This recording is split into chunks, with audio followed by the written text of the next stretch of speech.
Welcome to Indie Beacon Radio, where creative souls can find help in marketing their creations. You can send questions for each show on Twitter using the hashtag IndieBeacon. Now sit back and enjoy learning about our guest for this show. Good evening. This is Joe Willis with Dear Texas Radio, and I'm excited about our conversation this evening with mark-stoub. And so, Mark, are you there tonight? Yes, I am. I'm right here. Good to hear from you. Welcome. Thank you. I'm glad to be here. Good. Well, we appreciate you taking the time out of your schedule to have the conversation about what you're doing. And so let's just start off real simple. Just tell us the title and the book and just the whole where we can get it, how that all operates. Okay. Well, I actually have two books. Oh, good. Yeah. The first one is Blood Under the Altar, and you can get that on Amazon or Barnes & Noble and at texasauthors.com. And at my website is Bald Angel Books. You can get it there. And the first book, you want me to tell you what it's about, or? Sure. Yeah. Give us a little bit of a synopsis of what the book's about. Well, actually, it's about a Scottish Presbyterian preacher. I'm not Scottish, but I am a retired Presbyterian preacher. And so they say, write what you know, and so that's what I did. Absolutely. And it's about a Scottish Presbyterian preacher who comes to Texas and settles in this area, and a friend of his is killed in a rather bizarre way, and he is drawn into the investigation in a little town called Shoestring, Texas. And I love it. Yeah. It just really struck me, that name. Mm-hmm. But so Shoestring, Texas, and they get into a lot of trouble. And there's the police chief in Shoestring, Texas, is Hector Chavez, and I wanted them to have a kind of a friendship, and so they develop this friendship between the two of them, and they're put into harm's way in a lot of different ways, and even Angus's wife, he married an Hispanic beauty named Angelica, and they had 4 kids, all boys, and she even gets in trouble, and so they try. It involves the power plant. They have to go to the power plant and figure out what's happening with there's a suspect from the power plant that's involved with everything going on in town, and so it's a rather involved plot, and sounds like it. It's my wife and other readers have said it's a real page turner. My other book, that's good. Yeah, I'm very happy with it. Mm-hmm. And my other book is The Fifth Trumpet, Fire in the Blood. Same characters, same place, and this plot is even more involved. I read a quote from Jonas Salk. He said that if insects were extinct, then the human race would be wiped out. But if human race was extinct, then the world would flourish for eons. And I just thought that was such an intriguing premise. It really is an intriguing premise. I wrote a book about it. Oh, that's awesome. What intrigues you? What intrigues you about that premise? what intrigues me about the premise is that you could actually, I did a lot of research for the second book, and that you could actually find a way to rid the world of insects. And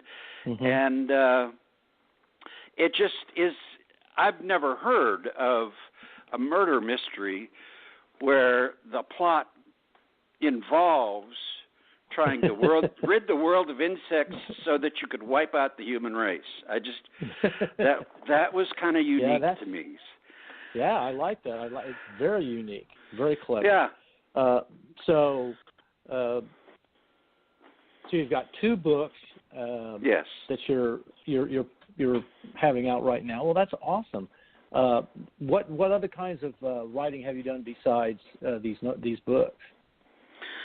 Well, right now I'm writing a memoir, and and it's the toughest writing I've ever done. Writing a novel is kind of fun. I mean, you make up worlds, you make up characters, and they do what you tell them to do. And of course, I've heard of authors who say, well, they just put their character in a situation, and the character often goes where you don't expect them to go, and that hasn't happened to me yet. Maybe I'm not doing it right. Oh, I don't know about that. I think it's that's what happens to me. I'm in the middle of a book that I started out with just a small, little short story I wrote in a coffee shop. And then the book just sort of took off in a direction I never thought about. It's been really crazy. That's wonderful. It's just been bizarre. I don't know how it's going to turn out, but I'm excited about the adventure of it. That's kind of the fun part is the adventure. Absolutely. Now, can you get this in ebook form or is it in only in print? No. Good. The novels are out, and they're, like I said, on Barnes & Noble, Amazon. You can get them on Kindle and ebooks, and I haven't done audio books yet, and I've been thinking about that, but that's for another day, I think. Yeah. Well, that's a real project to try to put them in all those different formats and all of that. Yeah. So ebooks, print. Sounds like you've kind of got this covered as far as your program here. It's really good. Let's talk a little bit. I know you sounds excited. I'm very interested. Thank you. Describe for me sort of your writing process, and by that what I mean is how do you do you approach it? Let me just give you an example of what I mean. Like in my case, I have some times that I just block off, and my family knows to not come up here to the office, and I just crank, and so I don't. And some days, it's hard. But what's your process like? Are you a morning guy? I'm a morning guy. You an afternoon guy, an evening guy? How do you go about it? I'm definitely a morning guy, and okay. I can't imagine doing it any other time. And when I got the idea for the first book, I decided, one of the things that happened to me was I was like 20 years out from retirement, and I got to thinking about my legacy, and I don't have children, and so I thought, well, what I could do is write a book, and that could last, after me. That would stay around. Of course, it'll be out of print, but it'll be there. Right. And it'll be in the library someplace. That's right. And that first, when I started writing, I wrote that first 20 pages in a week right here in this house. And I was starting to say something, what my process is. Well, and so but like I say, I wrote the first 20 pages in a week, but that book took me 10 years to finish. And the next book took a year and a half. So I must have figured something out. And what I figured was I want to get up just as soon as I can, usually around 5:30 or 6, and write as long as I can before work. And now that I'm retired, well, I don't give as much. I give more time than I did when I was working, but I have a life too, so I do other things besides write. Sure. But Sure, so absolutely. yes, I try to be real faithful about getting your butt in the chair and staying there. Right. And facing that empty page and filling it up. And one of the things I like too, part of my process is I like to write it longhand. I like pens. I have several fountain pens that I love, and I just sit there and write longhand, and then, it's kind of an added step, but it's also a good one.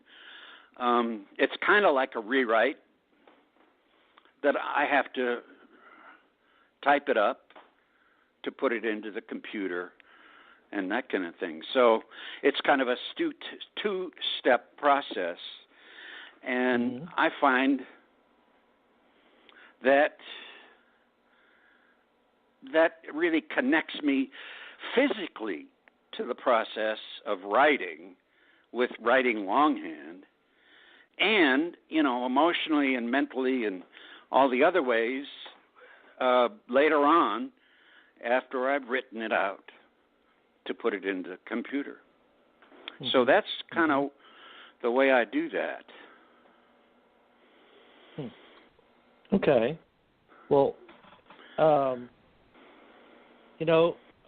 I'm interested in how you think your background in ministry has affected the way your books, because I have two sons that are pastors, so when I was looking at your stuff, I immediately was interested. Well, that's wonderful. That's a great question. And one of the reasons why I chose fiction, novel writing, is, and especially mysteries, because my idea is that all life is mystery, and God or Allah or whatever higher being, whatever you want to call that which is outside of us, is mystery personified, if you will. And so the two of them, the two mystery writing and the mysteries of the universe, just kind of went together for me. And my hope is that they fit together. The problem, and it's not an easy thing to do, because I'm not a Bible thumper, and I don't want to insult anybody, but right. Can you talk about spiritual mysteries in a way that engages people and doesn't turn them off? And that's kind of the key question I had in writing these two books and the memoir, and I'm also thinking about a couple of autobiographical plays. Okay. Well, Neil Simon. we're hitting up on a hard break here, so I need to kind of wrap up this segment. Sure. And then we'll come back and talk a little bit more. Gatekeeper Press is a full-service publishing house and distribution aggregator that prides itself on offering the highest quality self-publishing services in the industry. Gatekeeper authors earn 100% of their proceeds, retain 100% of their rights, and work one-on-one with their own author manager who delivers a 100% author-centric hand-holding experience. In addition to working with individual authors, Gatekeeper Press works behind the scenes for publishers of all sizes, and due to its efficiency and quality, also white labels its service to other self-publishing companies. Gatekeepers Press' mission is to open the gates of the book publishing world by offering the highest quality services at affordable prices. To learn more or to read some of the testimonials, go to gatekeeperpress.com. Bourgeois Media and Consulting, a book publishing consultant where creative inspiration is realized. More at bourgeoismedia.com. Well, hello there, my friends. My name is Randy James, independent voiceover producer in the Dallas, Texas area, available to write and record a 30-second commercial, much like the one you're hearing right now. It's a great way to help increase awareness and exposure to your book title. It's easy to do. Simply call me and we'll brainstorm on a few ideas, and in a few hours, I'll whip something up and send you a digital file ready to use. Remember, call or text me, Randy James, at 214-762-1942. Thank you for listening to Indie Beacon Radio, where creative souls can find help in marketing their creations. To learn more about Indie Beacon services, to be a guest on the show, or to advertise on our show, please visit our website at indiebeacon.com. We're back. This is Grace Allison, and I'm interviewing Mike Ellerkamp and his book, The Simple Little Rule, The Golden Rule Rediscovered. Now, Mike, what I'd like to do is talk a little bit about the details of the book. Let's talk about the 4 standards of reasoning and the golden rule. You have 4 principles here. Would you like to talk about that? Sure. I figured out that people just were flummoxed by the whole simplicity of the golden rule, and I came up with 5 what I call supporting principles. The second one, the first, let's just name them: wisdom, justice, moderation, courage, and discipline. In the second one, justice, I found in my reading through different scriptures all around the place, in all of the different scriptures that I've read, that we almost always come out with 4 different standards that have to do with a way to reason your way through a just analysis of things. And those 4 things are neutrality, you must be neutral, you must be universal, you must be consistent, and you must be transparent. If you can test in those 4 things and they test positive, then you're probably fair, you're probably approaching the subject that you're dealing with in a just or a fair way. Okay, I want to interrupt you right here and ask you, let's make an example. What example? I know you have an example here on applying the principle of wisdom, for example. How would you apply this in a situation?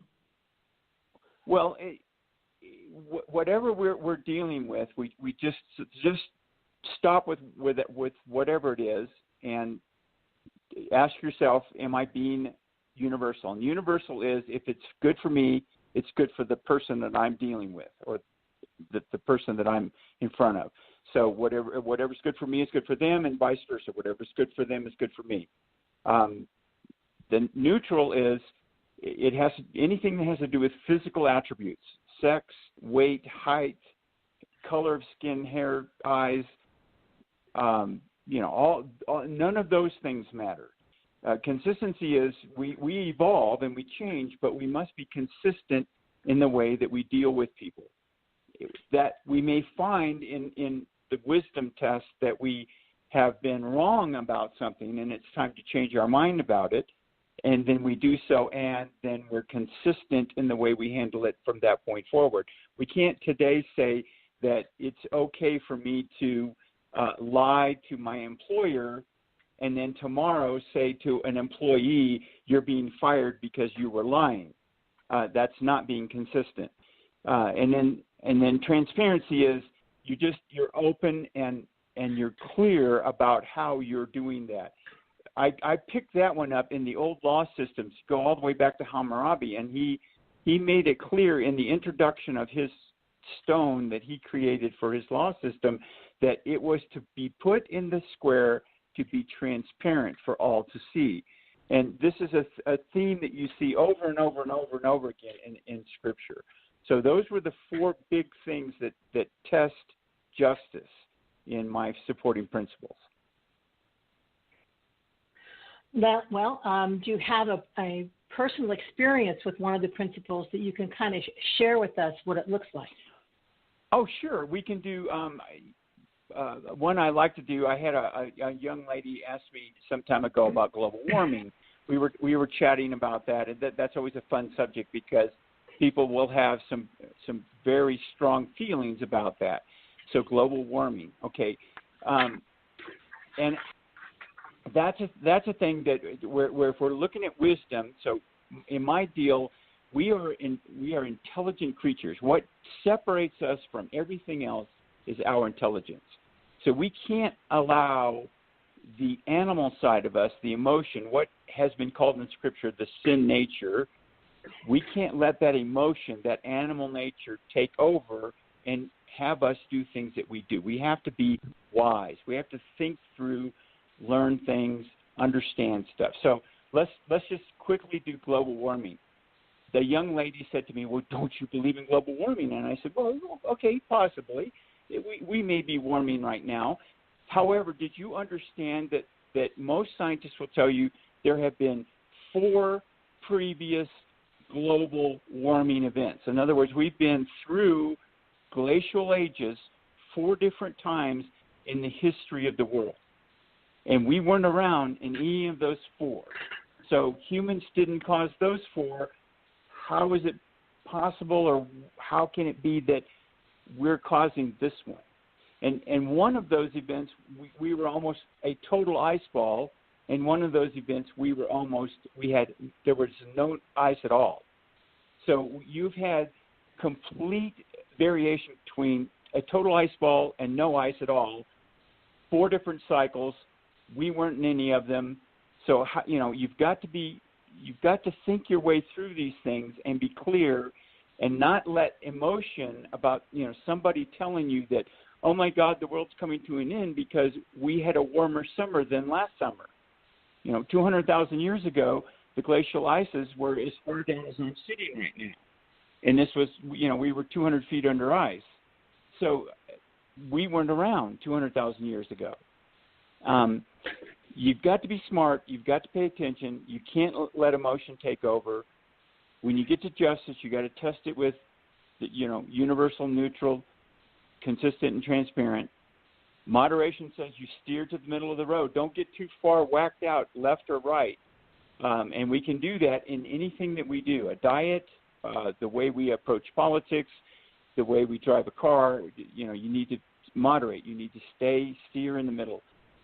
Courage says that the first 3, we've thought our way through it. We've tested it for fairness. We've been whether or not we're just. We're steering towards the center. We're not getting too far left or right and getting radical and whatever it is that we're working on.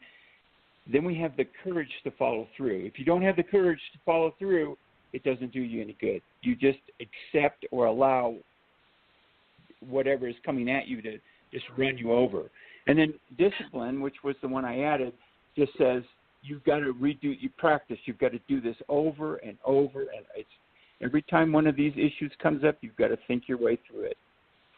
And I think these are really wise principles, because to me, what it demonstrates is when you do this, you create confidence in who you are, in your ability to make decisions, and out of confidence, and you have better sense of values. And right now, we need those on our planet. Yes, it creates great confidence because you have thought about and tested and steered, and you've got the courage to stand up for your convictions. And this is the thing that we're losing.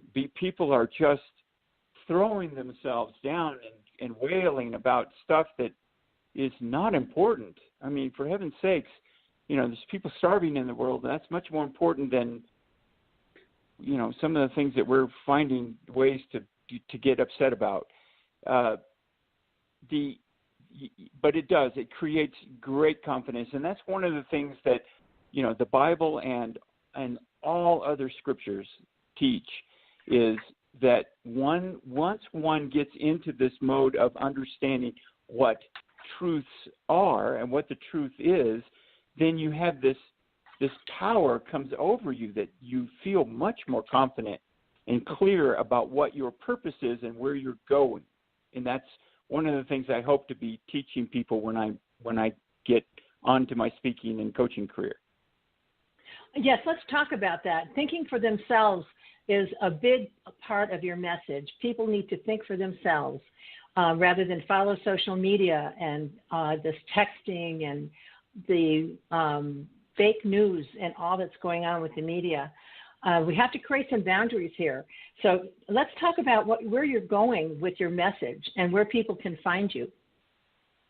Well, the thing of it is that we have to get to the point where we get out of the constant noise, because it's just noise so often. It's just noise. There are important things for us to know and understand and be attached to. Frequently, it's best, and for instance, we have a rule in the house where all phones get put aside. You don't have a phone when you're sitting around eating. We have to get back to a face-to-face environment where we're speaking with one another again. The technology is great, and it is a part of what we are as humans, and the technology is going to get even greater, and it's going to be more powerful. But we have to learn to moderate and set it aside or not pay attention to it on occasion when it's best for us to be, in a conversation, to be aware, to be knowledgeable, to be just and fair with other people about things. And so that's the coaching and the message that I try to portray. You can find me at MikeEllerkamp.com. That's MikeEllerkamp.com. Right now, it's mostly about the book. We are expanding it to get more into the speaking coaching piece of it. I'm available. You can find all my contact information there. I'm also on LinkedIn, Twitter, Facebook, so you can find me in all the different social media places. After I just said, put your phone down and don't do the social media piece. But what we do with that is we do it with moderation. We steer towards the middle and don't get too far out in the weeds with the social media. Yeah, I know. You've got Chapter 11, education, which is change your mental attitude. Get me a little. Yeah, we've got about a minute left. We have a minute left to talk about that, and then we'll be going. Okay, so that's a good one. Thanks for bringing that one up. The guy in that story, that's a true story. The guy in that story and I are still friends. We ski every year right up here in Colorado. He was getting ready to get out of the Army. He was poorly educated. He just barely could read and wasn't very good at math. And he was going to go become a welder. And he went to welding school in the evenings when he had a chance to break out of his Army stuff, and he got burned, seriously burned with some slag one night, and threw the welding rod down and said, if this is what I got to do, I'm going to get me some education and get out of here. And that moment in his life changed his life and his family's life forever. He walked out of that school, that tech school. He began to get tutored. He went through 8.5 years of college. He became an electrical engineer. He works for a very large company, flies around the world, works on big, gigantic turbines and electrical plants, and helps people make them efficient and run correctly so that they get the best efficiency to create electricity. He would not have thank been you, able Mike. to do that. Mike, we are Go ahead. at Yes. the end of our show. I Okay. want to thank you for being our guest tonight, and we hope that you are going on this new mission of the simple little rule, the golden rule rediscovered. Thank you again.